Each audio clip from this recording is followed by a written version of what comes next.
হাসরবাসী রে ওয়াকুদিয়া বাইনাহুম বিল হাক্কি ওয়া হুম লা ইউজলামুন।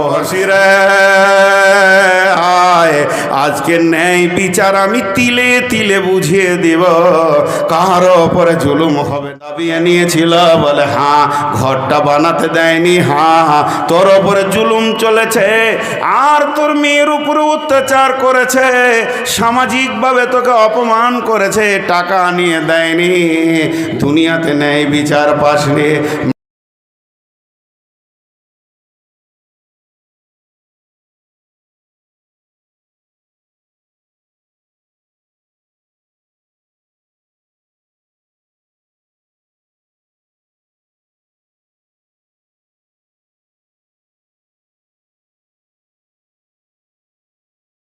সেখানে কোনো ছায়া হবে এমন কোনো প্যান্ডেল থাকবে না, থাকবে না সেখানে বাড়ি ঘর, সামান্য একটা গামছা থাকবে না যে মাথাতে এইভাবে একটু রোদের সময় নিয়ে নিব, কারণ সেটা এমন একটা জিনিস সেই দিন খালি তা করবে, জমিনটা তামার মতো জ্বলতে থাকবে, আল্লাহর কুদরতের সূর্য সেদিন তাপ ছাড়বে, তারপরও আলো থাকবে না। আমার রব এমনটাই কিয়ামতকে বানাবে। সেদিন বিশ্বনবী বলছেন একটা ছায়া থাকবে, এটাকে লোক বলে আরশের ছায়া, এর কোনো দলিল নাই যে এটা আরশের ছায়া, কেউ বলে এটা আর কিছু ছায়া, কেউ বলে সিংহাসনের ছায়া, কেউ বলে আল্লাহর ছায়া, আস্তাগফিরুল্লাহ, এগুলো কোনো দলিল নয়। আমার রব এটা সেদিন নতুন করে একটা ছায়া বানাবেন, তার মহব্বতের ব্যক্তিগুলোকে সেখানে আনার জন্যে সেই ছায়াটা আমার রব বানাবেন। এটাকে বোঝানোর জন্যে কোন মুফাসসির বলেছেন রহমতের ছায়া, কারণ আল্লাহর দয়া রহমত যদি না হতো তাহলে ছায়াটা হতো না। ওই ছায়াতে থাকবে কে? ওই ছায়াতে কোনো গরু ছাগল থাকবে না, লা তাহজান, চিন্তা করিয়েন না। ওই ছায়াতে আল্লাহ আপনাকে দেবেন, আমাকে দেবেন, বিশ্ববাসীকে দেবেন, মমিনকে দেবেন, মমিনাকে দেবেন। বন্ধুরা আমার, যে আল্লাহর ভয়ে গভীর রাত্রিতে শীতের সময় লেপটাকে ছেড়ে দিয়ে হু হু করে কাঁপতে কাঁপতে শীতের পানিতে উজু করে নামাজের কাতারে দাঁড়াচ্ছে, আল্লাহ তাই রকম গোলামের জন্য এই ছায়াকে বানিয়েছেন, সেটাকে বলা হয়েছে আল্লাহর রহমতের ছায়া। সাবাতুন ইযিল্লুহুমুল্লাহ। ওই ছায়াতে কে কে থাকবে? ওই ছায়াটা 7খানা জনের কোটা করা হয়েছে, 7 শ্রেণীর লোক যারা পৃথিবীতে 7টা আমলে জড়িত থাকবে। একজনাই যে 7টা আমল করবে তা না, যে কোনো একটা আমলের সঙ্গে তার যদি জড়িত থাকে তাহলে আমার রব ওই ছায়াতে তার কোটা লাগিয়ে দেবেন, রিজার্ভেশন লাগিয়ে দেবেন। গোটা স্টেশনে যদি 2 লাখ লোক দাঁড়িয়ে থাকে আর আপনার আমার যদি রিজার্ভেশন এসিতে থাকে তাহলে কোনো চিন্তা নাই, আমার সিট আমি পেয়ে যাব। কিয়ামতের মাঠে লক্ষ কোটি লোকের সম্ভার হলেও যদি আপনার আমার আমল ঠিক থাকে তাহলে কঠিন কিয়ামতের দিন ওই রহমতের ছায়াতে আপনার আমার কোটা লাগবে। একবার দোয়া দিব, যদি হৃদয়ে ঈমান থাকে তো আমিনটা ওইভাবে বলবেন যেন আল্লাহ গ্রহণ করে নেয়। হে আল্লাহ, সেই কঠিন কিয়ামতের দিনে তোমার রহমতের ছায়াতে আমাদের জায়গা দিও। আমিনটা জোরে হলো না, যতটা আমি আশা করেছিলাম অতটা হয়নি। জি, সেই কঠিন দিন, সেদিন মানুষ পেরেশান থাকবে। আচ্ছা, একটা মানুষ যদি আপনাকে এসি ঘর দিয়ে হৃদয়কে ঠান্ডা করে দেয়, হালকা করে ফ্যানটা চড়ে এসি চলছে ফুরফুর ফুরফুর করে 19 কিংবা 18, এর গোটা এলাকা 48 ডিগ্রি সেলসিয়াস চলছে, তার ভিতরে আপনি ঠান্ডা হাওয়াতে আরাম করে আছেন, এটা যদি মানুষ বানাতে পারে, আমার রব কিয়ামতের মাঠে তার রহমতের ছায়াটা কেমন বানাবেন। হে আমার রব, তুমি আমাদের সকলকে সেই ছায়াতে একটু জায়গা দিও। আল্লাহ কবুল করে নেক, আল্লাহ কবুল করে নেক, আল্লাহুম্মা আমিন। রোজা রাখবো ইনশাআল্লাহ। সকলে রাখবো ইনশাআল্লাহ। যত কষ্ট হোক রোজা ছাড়বো না ইনশাআল্লাহ।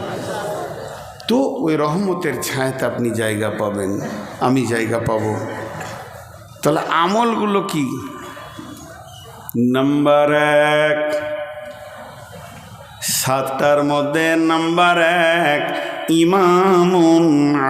ইমামুন আদিলুন,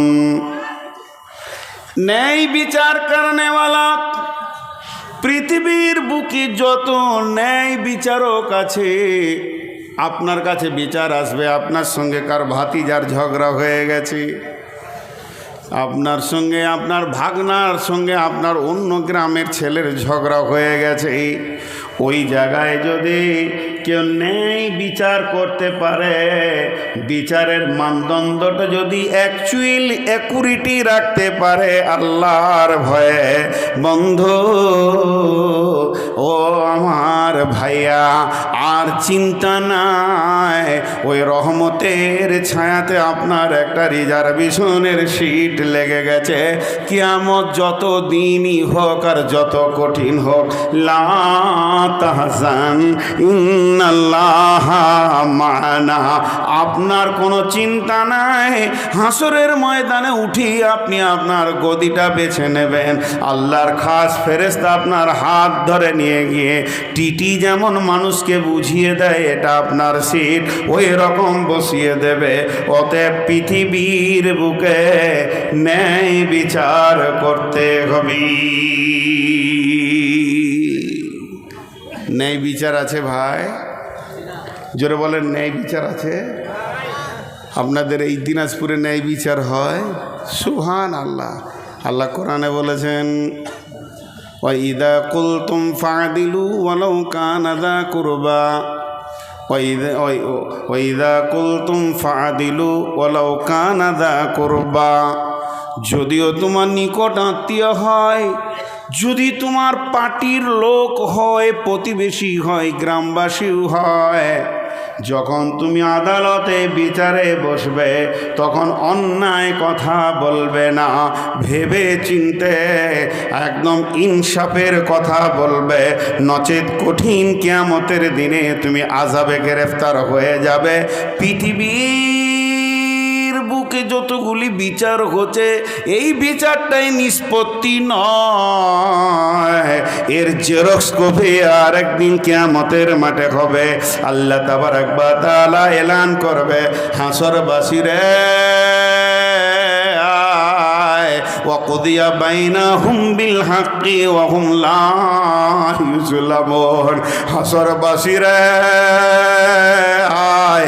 আজকে ন্যায় বিচার আমি তিলে তিলে বুঝিয়ে দিব, কার ওপরে জুলুম হবে না। আলটা দাবিয়ে নিয়েছিল, বলে হ্যাঁ, ঘরটা বানাতে দেয়নি, হ্যাঁ, তোর ওপরে জুলুম চলেছে, আর তোর মেয়ের উপরে অত্যাচার করেছে, সামাজিকভাবে তোকে অপমান করেছে, টাকা নিয়ে দেয়নি, দুনিয়াতে ন্যায় বিচার পাসনি, মা বাপের সম্পত্তিতে তোকে আপনার কিনা কি করা হয়েছে, বহিষ্কার করা হয়েছে, তোকে মেহরুম করা হয়ে গেছে। হাসরবাসী তুই 2 লাখ টাকা পেতিস, তোকে সম্পূর্ণ বুঝিয়ে দেয়নি। আয়, আমি রব আজকে কাজী হয়ে বসেছি, ওয়াকুদিয়া বাইনাহুম বিল হাক্কি, আমি 2 জনের মাঝে হক বিচার করব, ওয়া হুম লা ইউযলামুন, এখানে কোনো জুলুম অত্যাচার হবে না। অতএব বন্ধুরে, আপনি মনে করছেন যে আজকেই বিচারটা করে থাবড়ে থুবড়ে মেরে নিলাম, কত মোড়ল আছে বিচার করেছে, বিধবা মেয়ে সে টাকা পেয়েছে বিচারে 20,000, তার থেকে 5,000 দিয়ে 15,000 বিচারকরা মেরে দেয়। আপনাদের এই এলাকায় আছে, আমাদের এলাকায় এখনো এত বড় বেঈমানি আসেনি। তোর বাপের গোলাম আছি, সারা রাত বসে বিচার করব, আমরা কিছু পাবো না। আয়, আমার রব বলছে একদিন তার চোখের পানি বলবে, আল্লাহ আমাকে অ্যাক্সিডেন্ট করে মেরে ফেলে দিয়েছিল, পা দুটি ভেঙে দিয়েছে, আমাকে বিচারক বলেছিল 70,000 লাগবে, বাদী দিয়েছে 70,000, কিন্তু বিচারকরা আমাকে 50 দিয়ে 20 মেরে দিয়েছে, এটারও বিচার হবে। এর জন্য আমার রব বলছেন ওয়াইদা কুলতুম ফাদিলু, যখন তুমি বিচারে বসবে তো ন্যায় বিচার করো। ইহুদিদের একটা মেয়ে চুরি করে ধরা পড়ে গেল, মেয়েটার নাম ফাতেমা, সম্ভ্রান্ত ঘরের মেয়ে। রসুলের কাছে এসে বলা হলো ইয়া রাসূলুল্লাহ, এখন তো আপনি আরবের প্রধানমন্ত্রী, আপনার হাতে চলে এসেছে গোটা সৌদি, আপনি বিজয়ী করেছেন, বিচার তো আপনি করবেন। আমরা তো এখনো কোরআন মেনে নিইনি, আপনাকে নবী বলে মেনে নিইনি, আমরা এখনো ইহুদি আছি, তবে কি আমাদের বিচারটা তৌরাত থেকে করা যায় না? বিশ্বনবী বললেন ঠিক আছে, আমি তৌরাত থেকে বিচার করে দিব, তোমরা তোমাদের মুজরিমকে নিয়ে এসো এবং তোমাদের তৌরাতের পণ্ডিত নিয়ে এসো। যখন তৌরাতের পণ্ডিতকে আনা হলো, তারা শিখিয়ে এনেছে বাড়ি থেকে, যখনই হাত কাটার কথাটা আসবে ওই জায়গাটা টপকে তুমি পরে দিও, যাতে করে আমাদের বেটির হাতটা না কাটা যায়। আমরা সম্ভ্রান্ত ঘরের মেয়ে, যদি হাত কাটা যায় মান সম্মান থাকবে না। কিন্তু ওইভাবে তৌরাত যখন পড়ছে, তাদের পণ্ডিত হাত কাটা শব্দটাকে বার করে দিয়ে পড়ে নিচ্ছে। এই অবস্থায় আমার আমি একজন সাহাবীকে তৌরাতের পণ্ডিত করেছিলেন, সে বলছে রুখে যাও, তুমি এখানটা কেন বাদ দিছ, হাত কাটার ব্যাপার আছে। বিশ্বনবী বলেছিলেন ওই অবস্থায় লাউ কানা বিনতি ফাতেমাতা, আজকে আমার মেয়ে যদি ফাতেমা হতো তাহলে কি করতাম শুনে লাও, আমি নবী মুহাম্মদ তার নিজের হাতটাকে হাত দিয়ে কেটে দিতাম। অতএব ন্যায় বিচার পৃথিবীতে করতে হবে। ন্যায় বিচার আছে। একটা ঘটনা শোনাই আপনাদেরকে।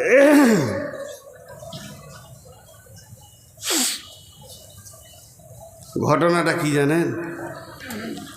এক লোক বাড়ি বানাচ্ছে, বাড়ি তো ট্রাক্টরে করে মাটি নিয়ে এসছে, ওর বাড়ির দরজাতে মাটিটা এমনি করে হাজারা দিয়েছে। ট্রাক্টর চলে গেছে, একটা বাচ্চা ছেলে সাইকেলে ফিরফির করে দিয়ে গিয়েছিল, একটা মোটর সাইকেল আসছে, আর ওই মাটিটার কাছেই ছেলেটা মোটর সাইকেল থেকে চুমকে গিয়ে মাটির ওপরে উঠতে গিয়ে ধপ করে পড়বি তো পর মোটর সাইকেলই পড়েছে। ছেলেটার খানিকটা পা ভেঙেছে, ওকে খবরই নাই যে কি ঘটলো। ছেলেটার খানিক পা ভেঙেছে, আর কি হয়েছে, সাইকেলটা ভেঙে গিয়েছে। দিয়ে পার্টি বিচার বসেছে। বিচারটা শুনলে আপনি খুশি হবেন, কি ন্যায় বিচার। যে ছেলেটা সাইকেল চালিয়ে পা ভেঙেছে, সাইকেল ভেঙেছে, ওটাও তৃণমূলের, আর যে মোটর সাইকেল চালিয়েছে সেও তৃণমূলের, একই পার্টির, কিন্তু যার ঘর হচ্ছে মাটি রেখে গেছে ও সিপিএমের।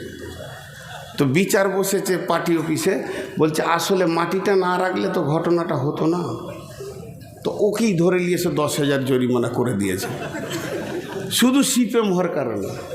এরা দুজন অ্যাক্সিডেন্ট করেছে, ও জানতোই না। ও আবার মসজিদের ইমাম, মসজিদে থাকতো, ফোন করে ডাকছে মৌলভী সাহেব বাড়ি এসো, তুমি রাস্তায় মাটি রেখেছো, এই জন্য একটা অ্যাক্সিডেন্ট হয়েছে, 10,000 টাকা লাগবে। দেখেন কি ন্যায় বিচার পৃথিবীতে চলছে। হ্যাঁ, এটা হলো জিভ, দাঁত, এখানে কিছু ফিলোজফি বলবো, দুটা চোখ, দুটা নাক, দুটা কান, এটা হলো মগজ। দেখেন যে কথা বলে সে কোথা আছে, নরম। তো শেখ সাদি বলছে তোমার জিভটা হাত দিয়ে দেখো তো, নরম। হ্যাঁ, খুব নরম, অতটা নরম বডির অন্য কোনো জায়গা লয়। আহা হা হা হা, আহা হা, এই রোডটা যে কখন বন্ধ হবে। তো এই মাংসটা অত নরম নয়। কয়েকটা কথা পরপর বলছি, ধৈর্য ধরে শুনেন। একজন দার্শনিক বলছে এত নরম জিভে গরম কথা বের হয় কি করে, একটা হয়ে গেল। 2 নম্বর বলছে এটা তুমি কি বানাতে চাও, ডাস্টবিন না ফুলদানি? ফুলদানি যদি বানাও সত্য কথা বলো, তেলাওয়াত করো, আর ডাস্টবিন যদি বানাও তো খিস্তি করো, মিথ্যা কথা বলো, মিথ্যা সাক্ষী দাও, হয়ে যাবে ডাস্টবিন। 2টা হলো। 3 নম্বর বলছে তোমার জীব যতই নরম হোক 32টা মিলিটারির মাঝে আছে, ও 32টা সেনার মাঝে আছে, আর দুই 4টা সিআইডি আছে ওর চারদিকে, আর 2টো সিবিআই তার সামনে রয়েছে। এতগুলোর মাঝে তাকে রাখা হয়েছে জীবকে। আর মাথাটা হলো এটা সুপ্রিম কোর্ট, তোমার গোটা বডির বিচার চালাচ্ছে সে রয়েছে ওপরে। এতগুলির ভিতরে তুমি মিথ্যা কথাটা বার করছো কি করে? তোমার বিবেক একবার তোমাকে কিল মারে না যে এই বেঈমান ওটা বলিস না, এটা তুই ভুল বললি? তোর বিবেকই তোকে মারবে, আর তোর চোখ বলবে আমি তো ওরকম দেখিনি, তো বললে কেন? চোখ সন্দেহ করবে, তোকেই সন্দেহ করবে যে আমি দেখলাম ও ওকে মেরেছে, আসলে দেখেইনি, মারেও নি, মিথ্যা বলবে। কান তখন বলবে এ কথা তো শুনিনি কোনো দিন, কোন জালেমের কাল্লায় পড়েছি। তখন নাক বলবে আমিও তো নিঃশ্বাস লিওকে বাঁচিয়ে রেখেছি, এ বেঈমানকে রে। সবাই আফসোস করবে। তাহলে তোমার চরিত্র কোথায়? একটা ছোট্ট উদাহরণ দিব, আপনাদের ভুল কি মরে। একটা টোটোর সঙ্গে একটা বড় এলপি গাড়িতে লেগে গিয়েছে। দোষ টোটোওয়ালার। যদি কোনো টোটোওয়ালা আছেন আপনাদের হাত পা ধরে মাপ চেয়ে নিচ্ছি, কিছু মনে করিয়েন না।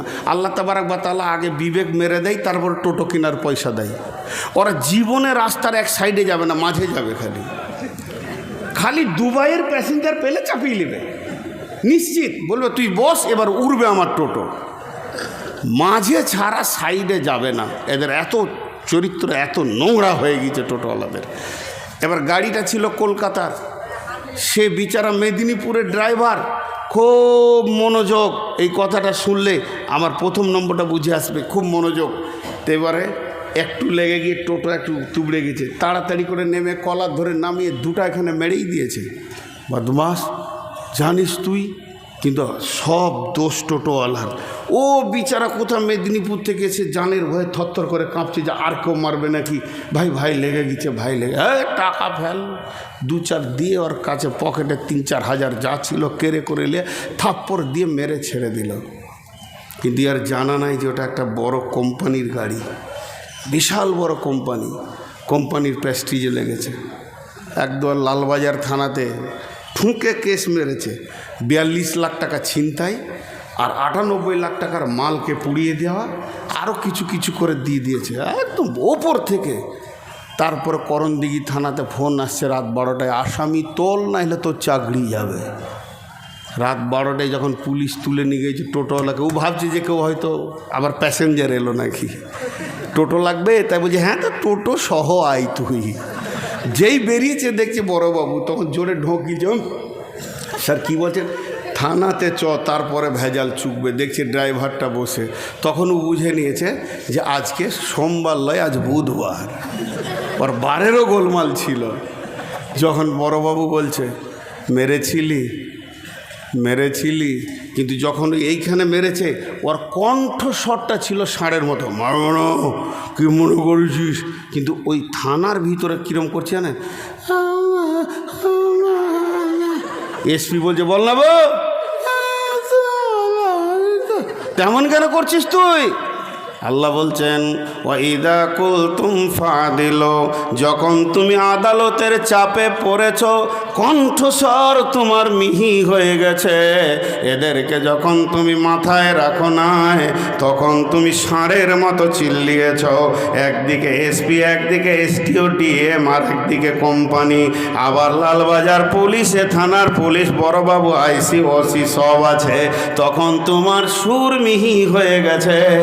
একটা কঠিন দিনের আদালত যখন চলবে, তুমি কার ঘাড়ে ধরেছ, কাকে থাপ্পড় মেরেছ, এই বিচার যখন হবে, তখন কঠিন কিয়ামতের দিনে তোমাকে আদালতে উচ্চ কণ্ঠে জবাব দিতে হবে। এর জন্য আমার রব বলছেন ওয়াইদা কুলতুম ফাদিলু, যখন তুমি কোনো কথা বলবে তো ইনসাফের সঙ্গে বলো, ওয়ালাউ কানা দা কুরবা, যদিও তোমার নিকট আত্মীয় হয়।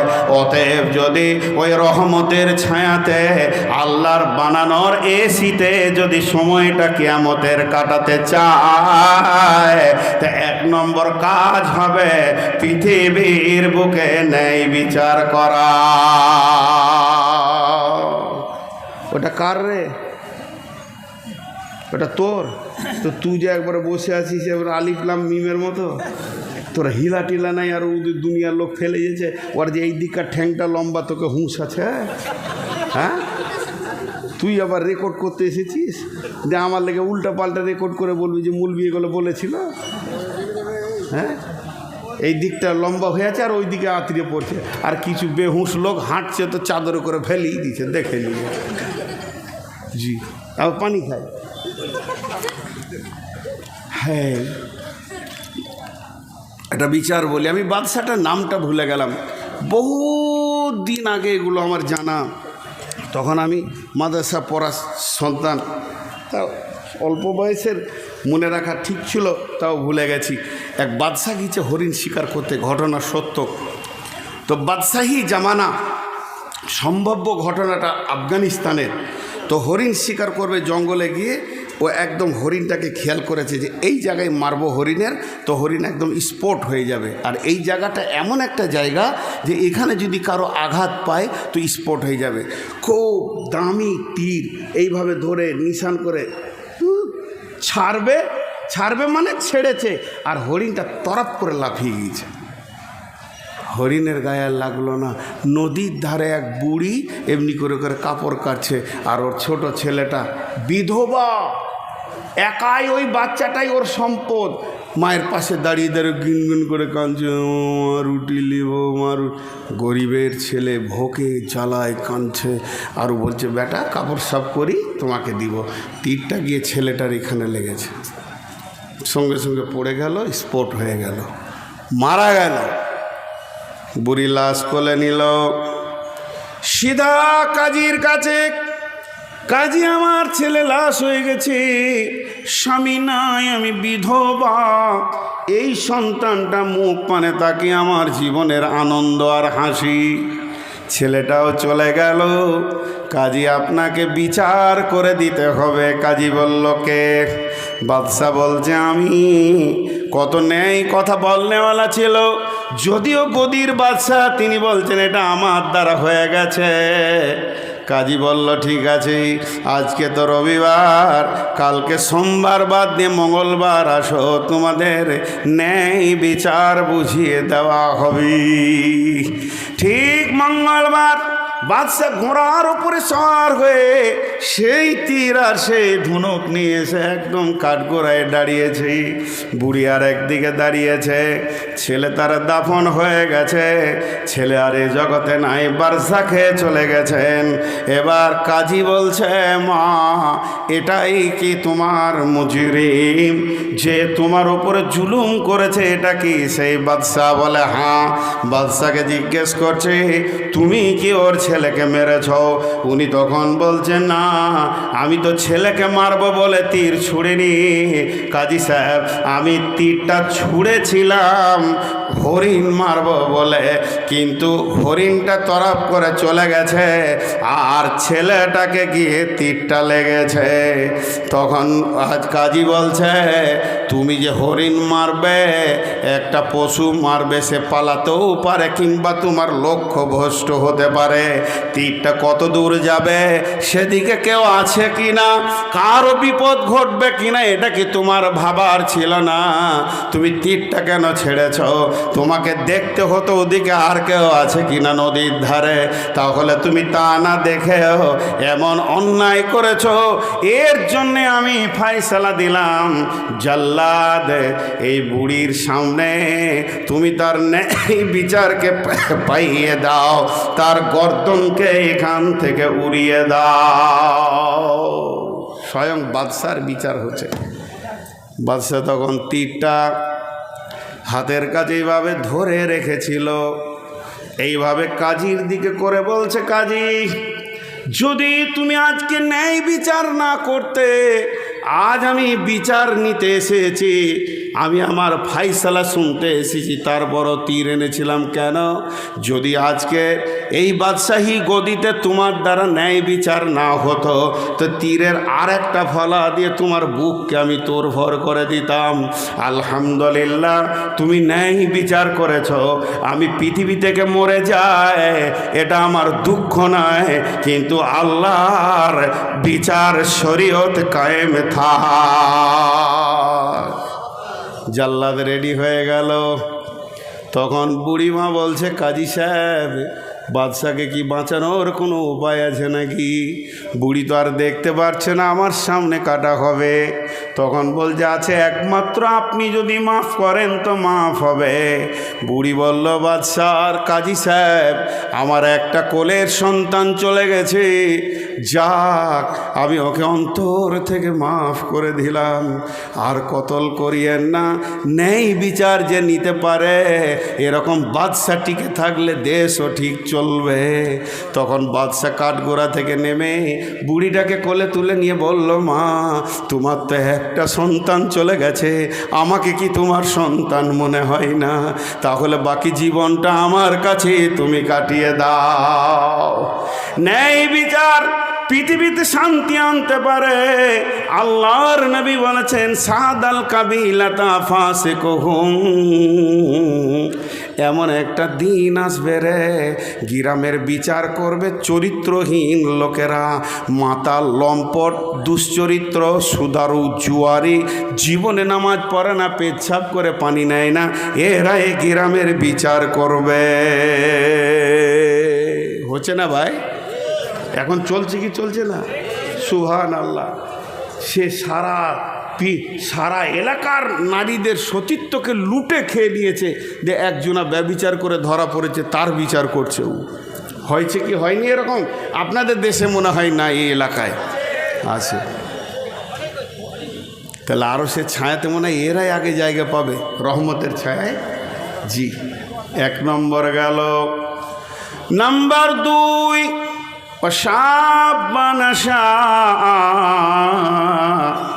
وشاب نشأ في عبادة الله, ওই যুবক, ওই যুবতী যে যৌবন কালটা আল্লাহর হুকুমে ব্যয় করেছে, আমার রব ওই যুবক যুবতীকে তার রহমতের সিটে রিজার্ভেশন দেবে। বলবে, আয় যুবকের দল আয়, আয় যুবতীর দলায় রে, তোদের জন্যে রহমতের ছায়াতে কোটা লেগে গেছে। সেই যুবক আর যুবতীকে যে পৃথিবীর বুকে আল্লাহর হুকুমে যৌবনকালকে অতিবাহিত করেছে। লম্বা বলবো না, 1-2 মিনিটে শেষ করে দিব। যুবক আর যুবতীর ব্যাপারে আমার ইউটিউবে দেওয়া আছে, দেখবেন যুবকের কি আমল, যুবতীদের কি আমল। ওই হাদিসটা যেখানে তফসির করেছি অনেক দেওয়া আছে।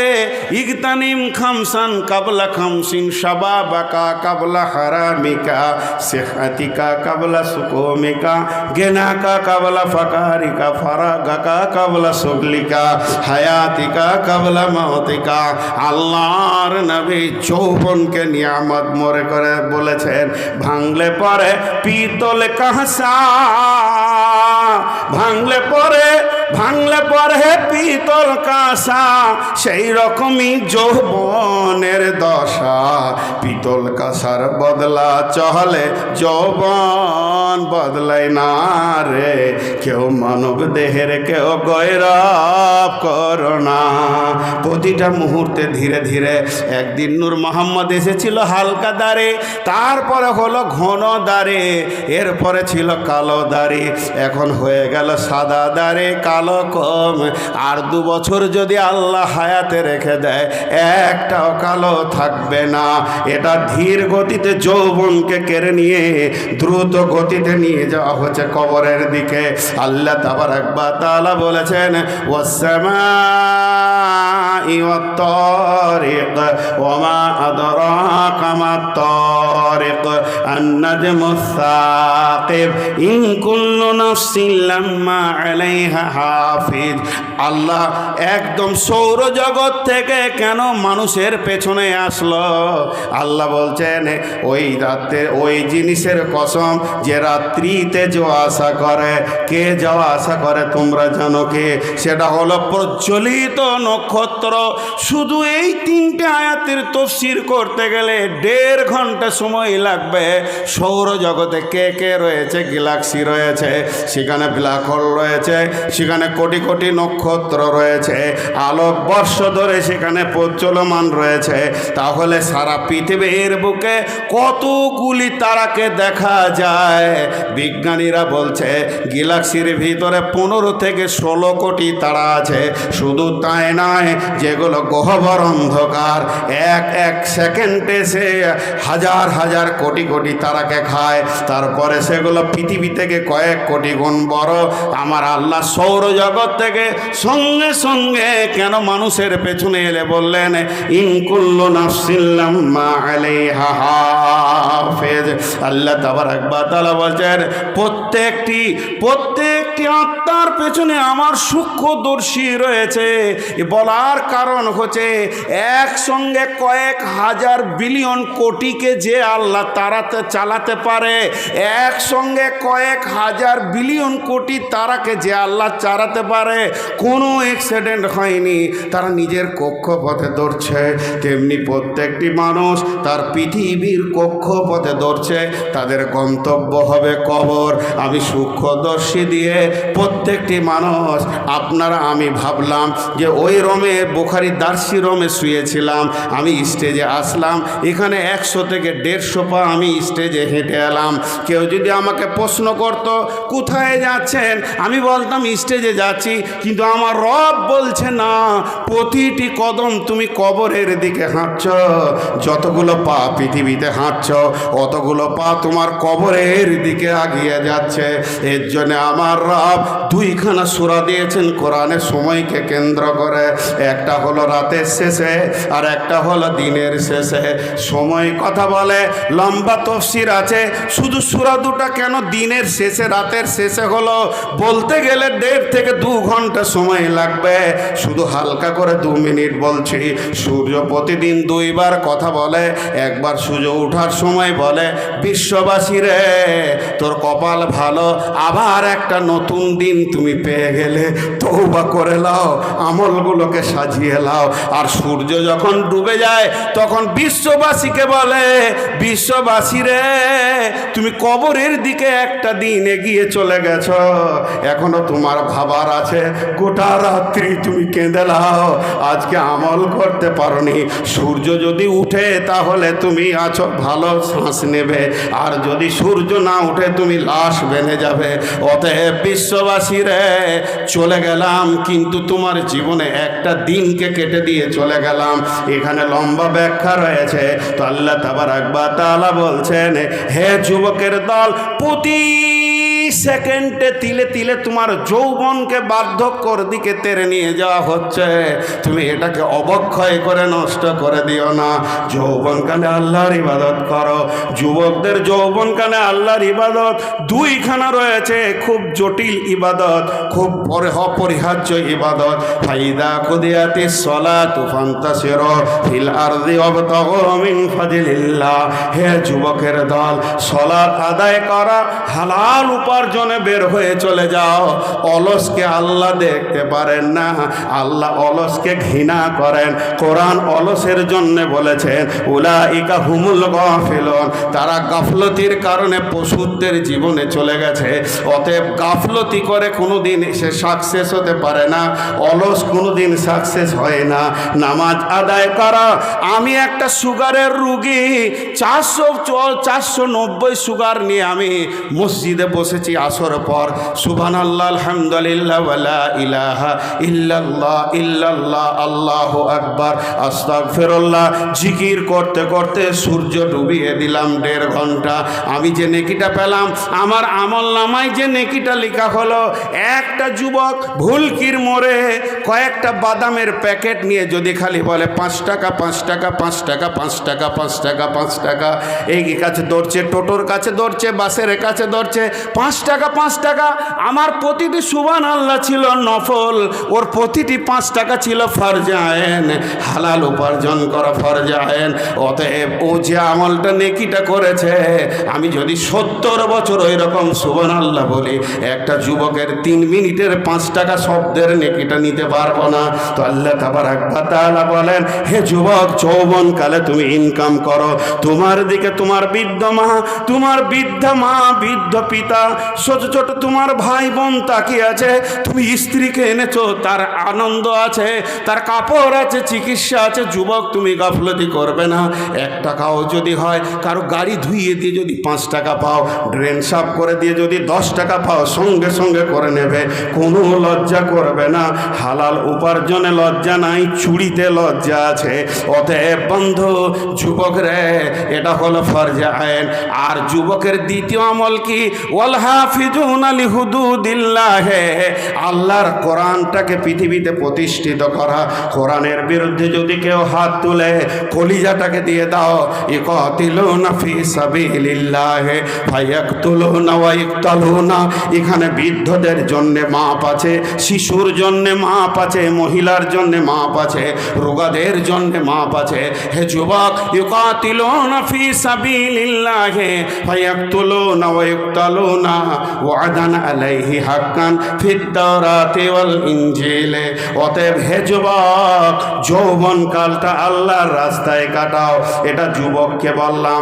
এবার আমার যুবতী বেটি যেগুলো রয়েছে, ওরে আমার সোনা মানিক, আমি তোমাদের আব্বা বলছি, যত দূর থেকে শুনছো শুনে লাও। তোমার আব্বা কি বলছে? আল্লাহর কালাম পাক বলছেন, কুল্লিল মুমিনাতি ইয়াগযুজনা মিন আবসারিহিন্না ওয়া ইয়াহফাজনা ফুরুজাহুন্না। সারা পৃথিবীটা যদি নারীর এক পাল্লায় চাপানো যায়, হিরে মণি মাণিক্য চুনি পান্না টাকা পয়সা রিয়াল ডলার যা কিছু আছে, নারীর এক পাল্লায় যদি চাপিয়ে দেওয়া হয়, আর একটা নারীর সতীত্বকে যদি আর একটা পাল্লায় চাপানো হয়, তো সতীত্বের পাল্লাটা নিচে নেমে যাবে। কেন? বিশ্বনবী বলেছেন, লা তাকুমুস সাআতু ফিল আরদি হাত্তা ইয়াকুলা আল্লাল্লাহ। যতদিন একটা আল্লাহ বললেওয়ালা খালেস নিয়তে থাকবে, পৃথিবী চলবে, সূর্য উঠবে ডুববে, হাওয়ায় জাহাজ চলবে, প্লেন চলবে, রেল ধরবে, বেঈমানিদের বেঈমানি চলবে, মাতালের মাতলামি চলবে। যেদিন আল্লাহওয়ালাটা মরে যাবে, পৃথিবীর কোনো মূল্য থাকবে না, তরফর হয়ে যাবে। তাহলে আল্লাহওয়ালা থাকবে কতদিন? আল্লাহওয়ালা থাকবে কতদিন? ও মারিয়াম ইবনাত ইমরানা আল্লাতী আহসানাত ফারজাহা ফানাফাকনা ফীহি মির রূহিনা ওয়া সাদ্দাকাত বিকালিমাতি রাব্বিহা ওয়া কুতুবিহি ওয়া কানাত মিনাল কানিতিন। ওরে আমার ভাইরা, শুনলেন আল্লাহওয়ালা থাকবে কতদিন? এই আয়াতটা যত রকম তফসির আছে, তার ভিতরে একটা তফসির হচ্ছে, ওই মারিয়াম যুবতী তার সতীত্বের গ্যারেন্টি আল্লাহকে দিয়েছে, বিনা বাপে তার কাছ থেকে একটা আল্লাহওয়ালা নিয়েছেন আল্লাহ। তার মানে এই পৃথিবীর জন্যে আল্লাহ সহজেই বলে দিয়েছেন, মিন আইয়ি শাইইন খালাকাহু মিন নুতফাতিন খালাকাহু ফাকাদ্দারা সুম্মাস সাবিলা ইয়াসসারা। তুমি আলেম হও, বক্তা হও, মাদানী হও, মৌলানা হও, মুফতি হও, আর নবী হও, আম্বিয়া হও, শহীদ হও, মেয়েদের সতীত্বের ভিতর দিয়ে পৃথিবীতে আসতে হবে। অতএব পৃথিবীর বুকে সতী নারী যতদিন থাকবে, ততদিন আল্লাহওয়ালা পাওয়ার আশা থাকবে। যেদিন সতীত্ব হারিয়ে যাবে, এর জন্যে বিশ্ব নবী বলেছেন, কিয়ামতের আগে জেনা বেড়ে যাবে। জেনা বেড়ে যাবে মানে প্রত্যেকটি আল্লাহওয়ালা আসার রাস্তাগুলোতে তালা পড়ে যাবে, লুচ্চারা নষ্ট করে দেবে। আল্লাহ আর লুচ্চাদের নষ্ট করার রাস্তা দিয়ে তার প্রিয় অলিদেরকে পৃথিবীতে পাঠাবেন না, কারণ নোংরা রাস্তায় অলি পৌঁছাবে না। অতএব বন্ধুরা আমার খুব ভালো, খুব মনোযোগ। অতএব আল্লাহ তাবারাক ওয়া তাআলা যুবতীদেরকে বলছে ওয়াহফাজনা ফুরুজাহুন্না, আল্লাহ তাদের শরমগাকে কেন্দ্রিক অনেক আয়াত নাজিল করেছেন। আম্মা জান আয়েশাকে পাক করতে গিয়ে 11খানা আয়াত নাজিল করেছেন। মারিয়ামের ব্যাপারে একটা গোটা সূরা নাজিল করে দিয়েছেন।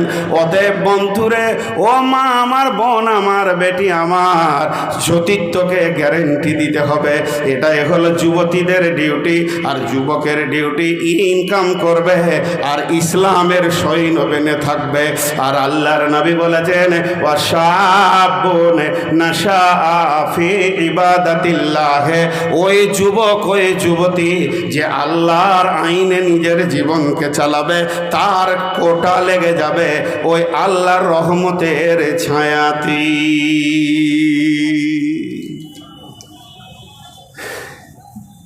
এক নম্বর হলো নূর দেওয়া হবে, 2 নম্বর হলো সেই দিন আপনার হাজে কাউসারের পানি পান করানো হবে, 3 নম্বর হলো আল্লাহর দিদার হবে শুধুমাত্র একটা আমলার জন্যে, রোজাদারের জন্য। 4 নম্বরটা হলো আজকে আমার মেন বিষয়। আল্লাহ তাবারাক ওয়া তাআলা, রাসূল বলছেন